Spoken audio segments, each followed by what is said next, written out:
7, 6, 5, 4, 3, 2, 1. International superstar, Miss Mother B. Rocker!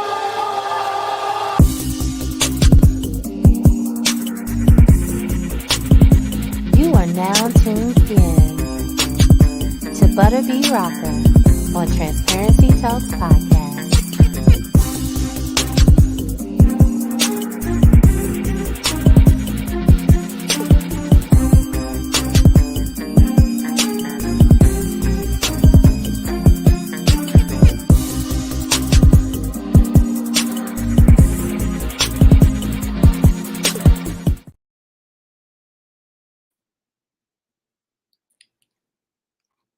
Hello, hello, hello. Welcome to another episode of Transparency Talks Podcast. I am your girl, Buttery Rocker. Listen, I got some amazing news for you guys. So you guys know that I just wrote, directed, executive produced, starred in, and of course, put my own music in my very first film, Finding the Perfect Guy. That's a romantic comedy. And it just got picked up on Amazon Prime. So I am super hype. I'm like, yo. It's now been out for 3 days on Amazon Prime, so make sure you guys go online, support. Nah, I mean, also, my single Time Stand Still is still holding on number 45 on the charts, on the independent charts. So make sure you guys go listen to the music, download it, look at the music video, all of the above. So without further ado, I would like to bring on this young man. He is an R&B national recording soul artist and songwriter. Can you guys please show some love for LeVelle? Hey, thank you. How are you? I'm great. Kudos to you as well. Thank you. Thank you so much. I mean, you know, being an indie artist, man, we got to do what we got to do to get out there. Got to do it.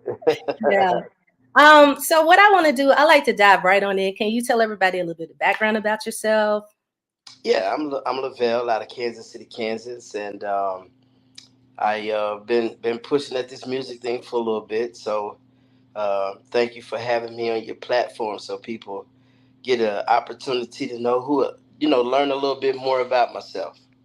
I'm really excited to interview you. I've been interviewing I interview a lot of musicians and singers, and also a lot of people in the filming industry. But lately, it's been more filming people than anything. So I always love when I talk to fellow musicians and singers and stuff such as myself, because I'm that first. Right. Yeah. So, okay, Kansas City. Do you think that's what influenced your sound? I think what influenced my sound is my upbringing on both sides. My mom's family is musically inclined, and on my dad's side, everyone is musically inclined. So I think my upbringing and my roots, and uh, I think that's what inclined my sound. Okay. Because when I hear your songs, I hear like you got some influences of Sam Cooke. I hear a little bit of Al Green, but most of all, I hear the church. Well, absolutely. That's where it started for me. That's where it started. But I had Al Green and Sam Cooke. Uh, those guys were big influences with me coming up, because that was the air and that was the music my parents and grandparents them listened to. The Temptation, the OJs, the Gap Band. Those guys were heavily played back in the day. Definitely. So when I listen to your songs, what I was really listening to is your lyrics. Like it seems like you put a lot of details in your songs, and I felt like every word that you wrote. And that's something as a songwriter myself that I can really appreciate, because a lot of people don't pay that much attention or put that much love into their lyrics, but it felt like it. Is that what you conveyed or was attempting to convey? No, absolutely. That's what it is for me. And unfortunately, sometimes it's a little longer for us as artists to get where we're trying to go because of that particular reason. If the music isn't degrading or being disrespectful or talking about a certain thing, it take a little time to get to where we're going, but it's worth the wait if you're doing something. If you singing what you stand for, it's worth the wait and the effort that you put into it. I agree. I agree. I absolutely appreciated your work. Like seriously, I was listening to. I kept on repeat always. I love that one. But that also features one of my friends, Daniel Sky, that's now with After Seven. So I was Right, like, he's a okay, great guy. yeah, Great. really, really good guy. Yeah, we I were used just to together this weekend. Okay, I used to do shows with him before he was with After Seven. So to see him soar like that is amazing. And speaking of amazing, you are amazing. You have worked with everybody. I was looking online. I mean, I'm really trying to figure out who you haven't worked with because I mean, you've worked with Tank, you've done shows with Joe, you've worked with Keith Sweat, Charlie Wilson. Like it's like, who haven't you worked with that you want to work with? Uh, I can't say. I've been blessed to be around some great people. Um, to God be the glory. I've been blessed to touch most places. A lot of artists and people won't, haven't got the opportunity to touch. So I don't take it for granted, and that's why I'm so serious in what I'm doing. Are you still an indie artist? No, I'm signed now, uh, Okay. But when but you first came out, you was indie. yeah, meeting all those people and being on those shows and working with these guys, that was all done as an indie artist. That was all done with a lot of blood, sweat, and tears. So the signing didn't come until here recently, you know. Well, congratulations. Yeah, thank you so much. As an indie artist, it's really hard to break through the noise, but you was able to break through the noise, especially when you put your songs out there. You're competing with all of the majors. I mean, you're a major now, but at the time you was competing with all the majors and everything. So how do you break through the noise? Because that's the $1 million question that I personally have to ask. Well, I think for me, I came in the industry at an early age and I came in with a different mindset. Uh, Hmm. and I think with social media and everything we see as people, we look at the material thing. I didn't get in the industry for the money and the fame, and I was just so for me, I just was getting every opportunity that I could to perform and Hmm. learn who is the yes guys and the no guys and the guys that make the decisions and the guys that can put you on certain stuff. And so for me, I was more pushed towards getting on the stage and just allowing my talent to speak. And um, that's why now I'm an organic guy. Even though I've been with all of those people, you would think my numbers would be 300,000 people following and all of that. For me, it was a matter of just getting out there and people getting to know who I was as an artist. So I looked at my vision for this was different. I was doing it, for the passion and doing it for what I believe in and what I love doing. And so with that being said, a lot of people along the way saw my dream, my passion, and doing a lot of things for free. Because a lot of times it's not about the money, but it's about the opportunity and Absolutely. seizing the moment when you actually get that opportunity. So even as an indie artist, even and I still can adjust to this that even though someone may even want you on the show, a lot of times they want to ask you the big question. How many people can you put in them seats? How many butts Hmm. can you put? So they look at that when you go ask for four, five, six, $8,000. They want to know how many people, how many tickets can you sell. So it was different for me when you gave me an opportunity. The people actually went back and was like, "We need to hear that one guy again, the opener." So that was the case for me. Just getting the opportunity and seizing the moment. Yeah, it's so important to, as an indie artist, I do a lot of shows as well, in particularly overseas. But it's important to really get to know the promoters, Yeah, especially as an indie artist, so that you can get to open up on these shows and everything. yeah. And it doesn't matter if they give you 5 minutes to 20 minutes, you better seize the moment and do what you got to do on that stage. Gotta seize the moment. Yeah. So what is your process as a writer? um, I really like going off of things that I've experienced or things Hmm. I've seen someone close to me go through. And I don't just do it by myself. I have a great guy out of Cleveland named Jay Sean Champion. And me and his chemistry is so special because I could give you a line of something that I come up with, and me and him will talk about it. And I mean, it's like we know each other. We have a relationship. And Yeah.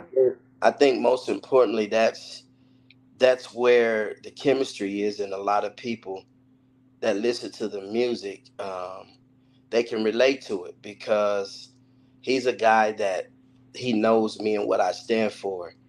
So it's like the passion that we write and come up with. It's easy for it to come out because it's something I stand for. Right, right. It's definitely good to have a great team or somebody that really understands you and is organic with that. Because Yeah, as songwriters and as artists and stuff like that, I mean, I'll just say it for me. I'm sensitive about my stuff, especially something that's a brand new idea that I haven't absolutely. actually gotten out there yet. You know what I'm Right, saying? right, So you have the right person that you can share this with. It isn't going to, tear you down because they don't see the vision yet of right, where you're going with it. That's right. always really cool to be able to Yeah. have. And then sometimes, there's songs that because he know me so well, like the After Seven song. There was parts in there that I did, but he knows my character. He knows my it factor, and he knows what to get out of me when it's time to for it to happen. So I'm grateful to have him a part of my team and a part of my journey. Love it. Love it. All right, I want to talk about during COVID because I can say for myself that during COVID, like the world shut down, especially for us artists. I couldn't tour anymore. Again, I tour mostly overseas, so I was just completely like in the dark. Yeah. What did you do during that time frame to sustain yourself? I would say it was a trying time for all of us with COVID, Hmm. but I can turn around and say it was a great time for me for COVID Yep. because it allowed some of the major artists that I've worked with, um, they were at a standstill as well. So when certain opportunities were presented, they were able to move with a clear vision because they wasn't so busy. Even like "Fell in Love," the song with me and Anthony Hamilton. That was a song that that was a product of COVID. We were able Mm. to work together. We were able to get in and get it done. It allowed me time to really sit back and focus. And I think COVID was a true test to every artist that's doing this. Is this something you really want to do? Yeah.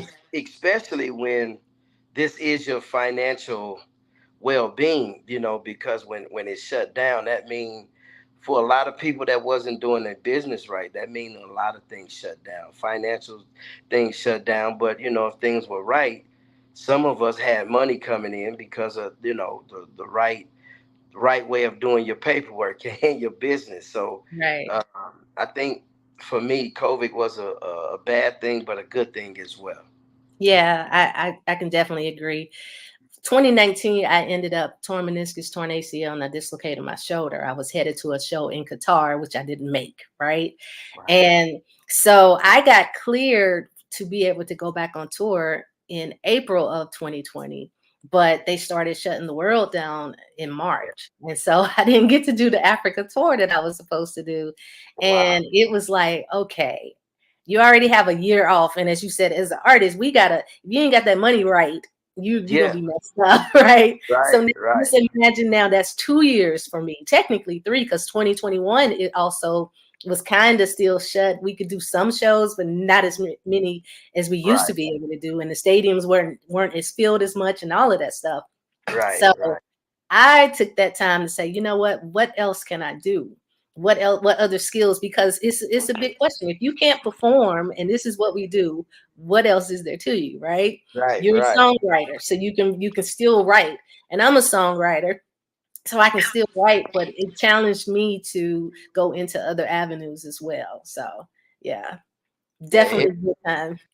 so actually, it brought things out of you as well. It did. I became a best-selling Amazon author.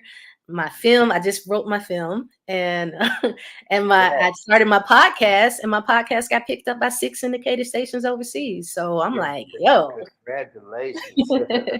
Yeah. thank you. So what was the feeling like collaborating with Anthony Hamilton? Great, great guy. I've been blessed to do some shows with him as well before we even collaborated. It was a thing of me and him standing for the same thing, and he was a guy that I always dreamed like being on shows with him. I was like, man, he's so soulful, and Hmm. he's from the heart, and I'm like, that's me. One day I would really love to collab and do a song with him, and when it came to pass, it was just like a dream come true. But he's a great guy, down to earth guy, and stands for the things I stand for, and that's love, and us trying to get back to showing love and letting people know it's okay to love. A lot of the music right now is so dark and That part. evil, So there's no love, and when I say that, I'm not saying it's not cool to listen to what we listen to, but we have generations after generations looking up and looking at us. So at some point, we have to stand for something so we can help turn that around as well. Yeah, for sure. I was a little nervous putting out my song "Time Stand Still" because it is talking about love. It's talking about second chances and everything. And you're right. Right now, people ain't talking about that type of stuff, not that much. So Well, I was a little nervous. and like I say,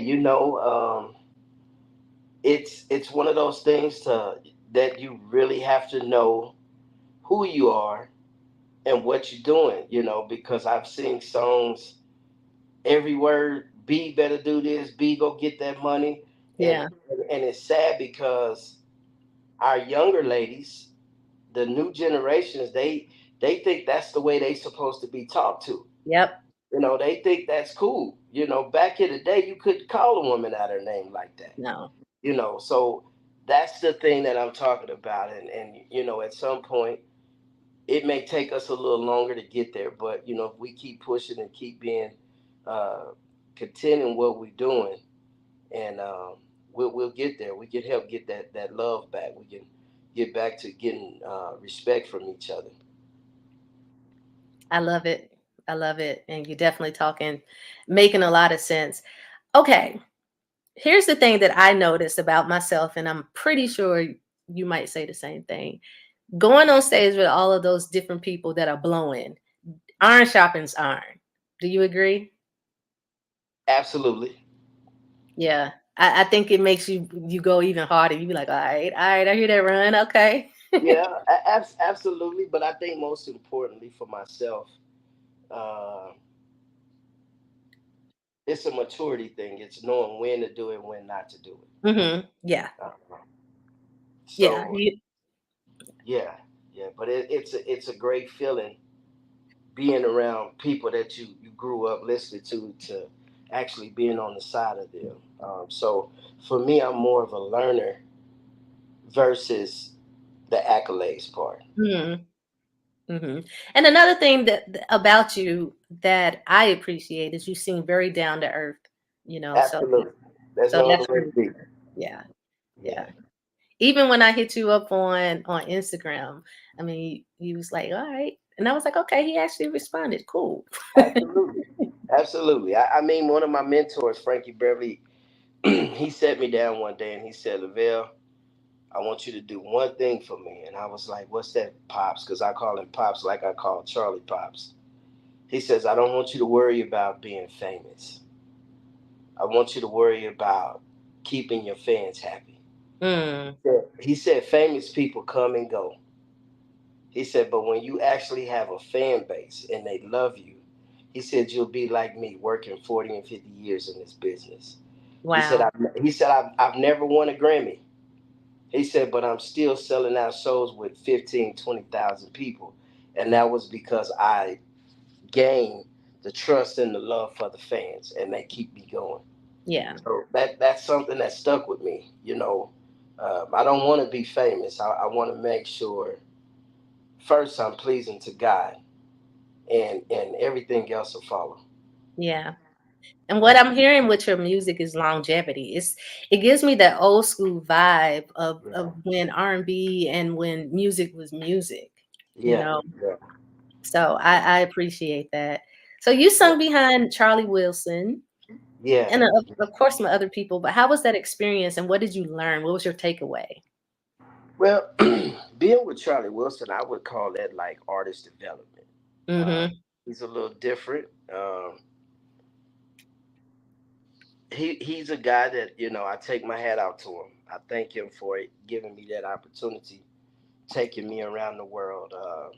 It was a great feeling. I've learned so much from him, and it's something that I could never forget about in life. He's a legend. And it's nothing you can say, but he's a legend, and a lot of things came to pass. But most importantly, the thing for me is that I learned that no matter what, leave it all on the stage. Make sure you please the fans. Mm-hmm. Mm-hmm. And I haven't personally caught one of your shows. I'm gonna have to Absolutely. because I have a feeling that you really throw down and give it to the fans. It's a I'm like, great thing. And yeah, one of I'm my not. music guys that was right there with me with Charlie Wilson, LG, that's my guy. That's what's up. Yeah, we had met. I was coming from overseas. I think I had a show over in Aruba or something, and Charlie and them was just coming from. They was overseas too, and we met up. And especially in the airports, artists recognize other artists. Like you Right. really Yeah. do. Right. Yeah. So we start talking, and we've been friends since then. So yeah. That's my brother. Him and Aubrey out of Detroit. Them are my brothers. hmm So as a performer and entertainer, you're on the road. You're constantly in hotels. You're constantly on the road. How are you taking care of yourself? Because they'll stop at the McDonald's and everything. Those are easy to come by more so than being healthy. So how are you taking care of yourself? I think the more I'm going and the more we're doing, the more I want to do better. hmm I'm not gonna say I'm gonna go straight vegan, but I'm changing a lot of my food intake. I'm changing a lot of that, and I'm learning to get rest when I can, because there's been times where in 24 hours I done probably had 30 minutes or an hour of sleep. And sorry about that. It's It's okay. uh it's one of those things that I recognize that I'm sorry, somebody's trying to call. It's one of those things that I realize that health is everything. Your rest is everything. So Right. I've been changing it up a lot because I've been running a lot as well. Are you taking any supplements while you're on the road? Any vitamins or anything? Yeah, I stick with my multivitamins, my vitamin D and C, and all of those good things. Okay. And how are you taking care of your vocals? Rest, watching what I eat. So like this weekend, doing shows. The thing for me is after that is just rest, and but coming where I come from, this is just what we do.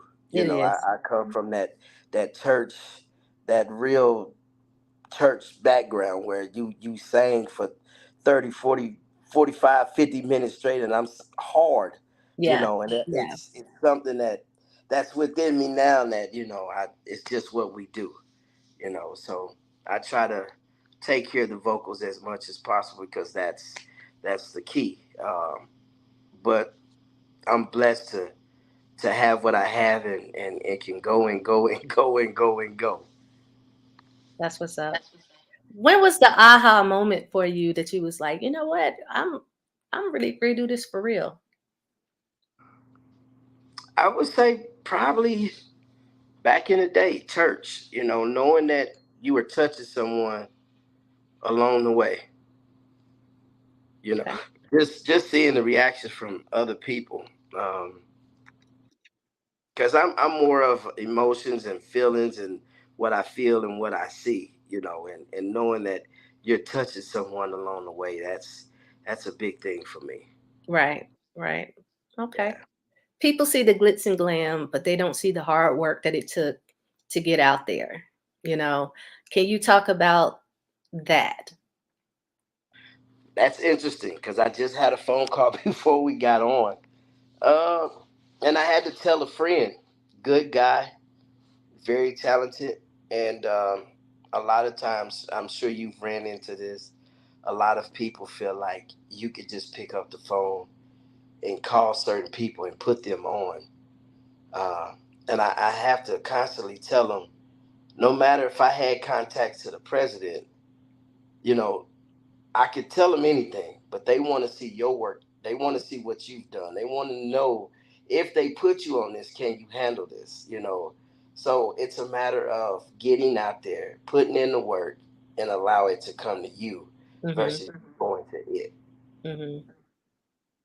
So, do you recommend for indie artists that's trying to get out there to do open mics? What is your recommendations to get out Absolutely.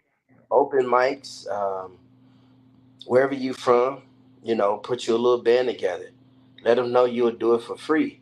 there? Hmm. Because at the end of the day, that was my start.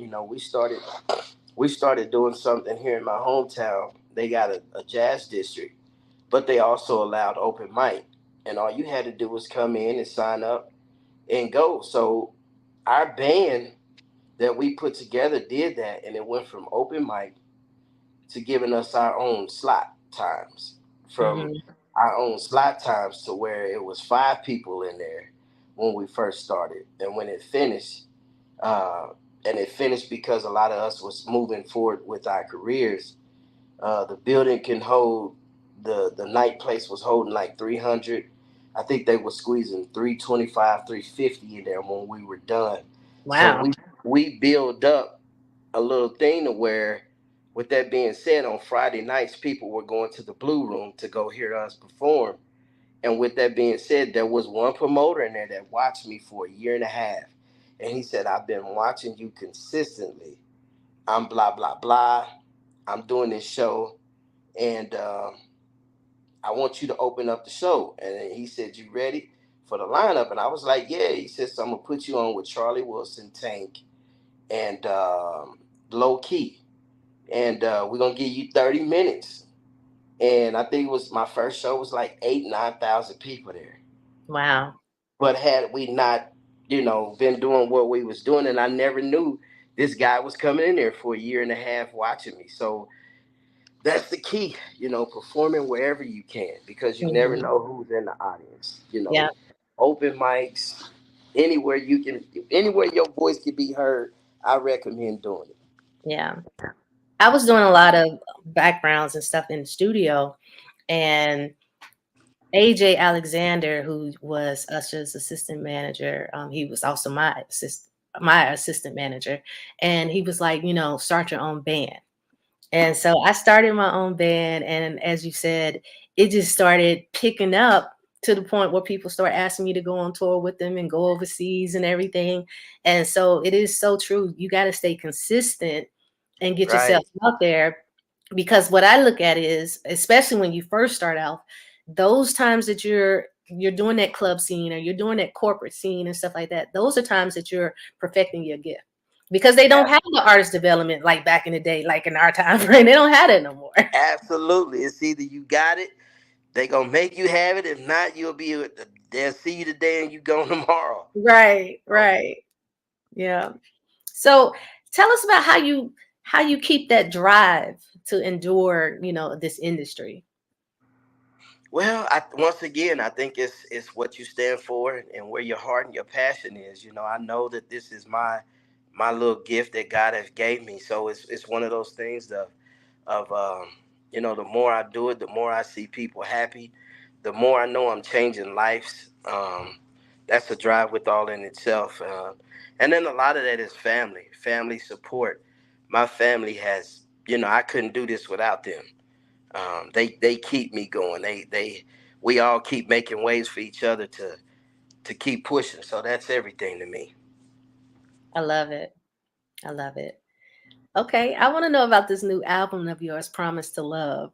I had it on repeat last night. I told you in my message, I thought I was in concert. I was like, yeah, it's Yeah. really nice. Thank you so much. Thank you so much. So out of all of your songs, and I know people say this all the time, which one is the one that means the most to you? Because of course all of our songs mean stuff to us. Right.